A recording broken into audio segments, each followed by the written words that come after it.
Othon est le futur roi de son pays, mais c'est encore un enfant.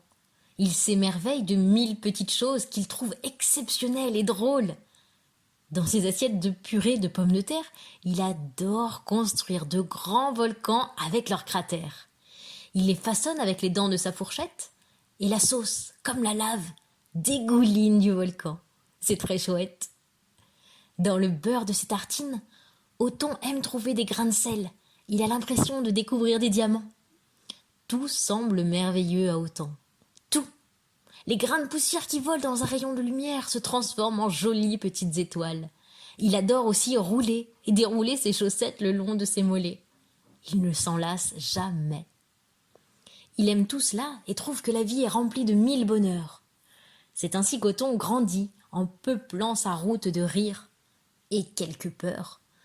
Il en est persuadé, quand il sera roi, il n'oubliera jamais de rigoler, de trouver belle la danse des feuilles en automne qui tournent, de dessiner la mer avec les spaghettis dans son assiette.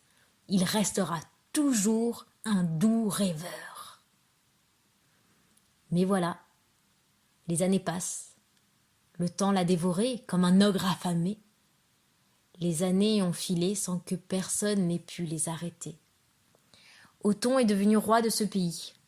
Et sur son trône, les montagnes de soucis ont remplacé les jolis cratères de purée. Il a pris des centimètres, et aussi quelques kilos. Il ne rêve plus de rien. Ils sont loin les rires et les châteaux de sable.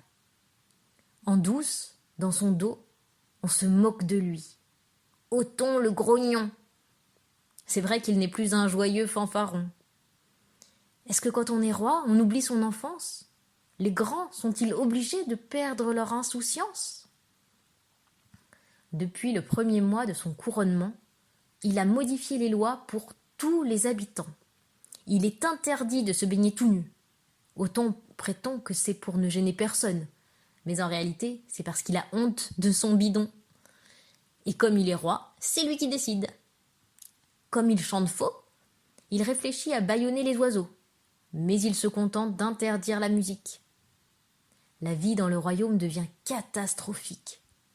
Il est loin le petit Othon qui faisait le poirier sur son lit, qui creusait des tunnels pour observer les voyages des fourmis, qui adorait péter dans l'eau de sa baignoire, car voir les bulles éclater, c'était sa plus grande gloire. Un jour, il apprend que les voisins d'en face se moquent de lui. Il est ridicule avec son gros bidou. Il est fou d'interdire la musique. Othon devient tout rouge. Il fait astiquer les épées et envoie toute son armée attaquer les voisins pour leur apprendre qui est le plus fort et qu'on ne peut pas le traiter d'abruti. C'est la guerre, on la gagne et on revient. Malheureusement, son armée n'est pas bien forte et manque d'entraînement. Les voisins d'en face sont très forts. Alors l'armée d'Othon préfère faire demi-tour et retourne ventre à terre au royaume. Mais Othon, avec son gros ventre, ne court pas bien vite, et les ennemis le font prisonnier. Il se fait enfermer dans une toute petite prison, avec un petit broc d'eau pour boire, et pour manger, juste un petit quignon. Les jours passent, Othon s'ennuie. Il ne voit aucun moyen de s'échapper, et commence à se demander si on ne l'a pas oublié. Au début, il en était convaincu. Les citoyens de son pays allaient venir le délivrer. Il est roi tout de même.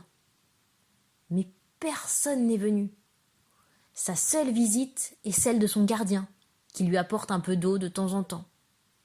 C'est long d'attendre quand on n'a rien à faire, qu'on soit roi ou pas. Il demande tristement à son gardien. « Sais-tu quand on me libérera ?»« Ta liberté ne tient qu'à toi, espèce de têtu. » Othon ne comprend pas bien la réponse. Et les jours passent, se ressemblent les uns aux autres. Au même moment, son gardien se met à jouer de la guitare. Oh, c'est chaud, c'est agréable. Othon en est presque ému. Comment a-t-il pu interdire la musique ? Quelle folie ! Et puis, par la petite fenêtre de sa cellule, un rayon de soleil se faufile. Dans ce long ray de lumière, des millions de grains de poussière volaient. On dirait des petites étoiles. Othon se laisse aller à rêver. Il se souvient comment il aimait ça, il y a si longtemps, quand il était encore enfant. Et sans vraiment y réfléchir, il commence à rouler et dérouler ses chaussettes le long de ses chevilles, comme avant. Tout lui revient en mémoire, tout, les grains de sel sur les tartines, les volcans de purée dans son assiette. Il se rappelle qu'il avait décidé de toujours rester un rêveur. Alors son gardien lui dit « Tu peux rentrer chez toi maintenant. » Comme ça. Mais ça n'a pas de sens, je ne comprends rien. C'est d'oublier ses rêves qui n'a pas de sens. Tiens, voilà les clés de ta prison, tu peux sortir. Et n'oublie pas tes rêves. Et il sort en laissant Othon devant les grandes portes ouvertes. Dehors, c'est le soleil qui accueille Othon.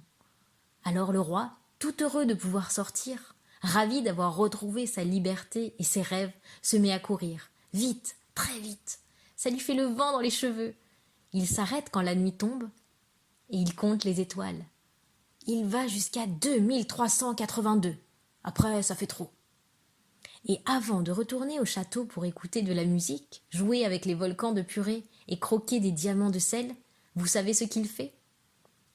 Il enlève ses vêtements, un par un, et il se jette dans la rivière. Il fait un gros P. Pouf! Ça fait plein de bulles. C'est tellement rigolo. Alors, même en grandissant, les enfants, n'oubliez pas vos rêves. Et vous, les parents, souvenez-vous des vôtres. La vie est tellement plus douce quand on s'amuse.